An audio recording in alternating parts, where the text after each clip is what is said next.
मैं गोरखपुर में शराब पी रहा हूँ, मैं अपराधी नहीं हूँ, और गोपालगंज चला जाता हूँ, मैं अपराधी हो गया। इस देश के लोकतंत्र में ये कानून तो मुझे समझ में नहीं आता। अगर ये पॉडकास्ट राष्ट्रपति महोदया सुन रही हो तो उनको ये सुनना चाहिए, समझना चाहिए। एक राज्य में जुर्म नहीं है, वो पी रहा है, दूसरे राज्य में वो जुर्म हो गया, तो ये तो अद्भुत कानून था।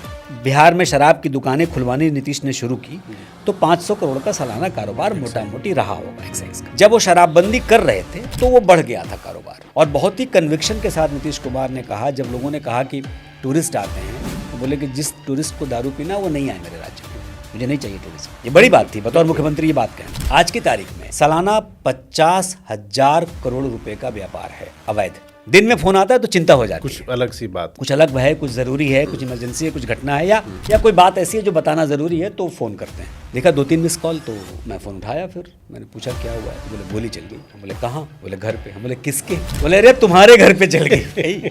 तो मैंने कहा कि अच्छा। जब प्रेशर बहुत बन गया, अचानक से एक अननोन नंबर से फोन आया और वो लग गया कि मेरा ये विदेश का नंबर है। पूरा अपने अंदाज में, भैया प्रणाम, गलती हो गई, अनजाने में दूसरे घर पे चलाना था आपके यहाँ, मिस्टेकन आइडेंटिटी। हाँ, मिस्टेकन आइडेंटिटी हो गया।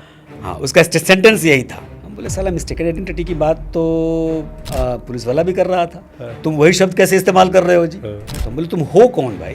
बोले छोड़िए नहीं सर। मैंने 2-3 बार उससे पूछा कि तुम कौन हो, मुझे कैसे जानते हो? तो बोला कि आप दबाव कम कर दीजिए तो हम लोग देश में वापस आ जाए।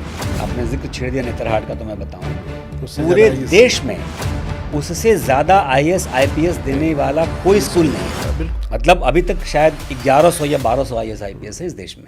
कहानी अलग जा रही थी। तो रामसुंदर दास मुख्यमंत्री के मजबूत दावेदार, उनको चुनौती देने वाले रघुनाथ झा, दोनों की लड़ाई और फायदा हो गया लालू यादव, जो जिस आदमी का कहीं कोई नाम नहीं था, कहीं कोई सीन नहीं था। तो मैं तो कहता हूँ ना, अगर रघुनाथ झा ने वो चीज ना किया होता तो लालू मुख्यमंत्री नहीं बनते, ये हाल नहीं होता।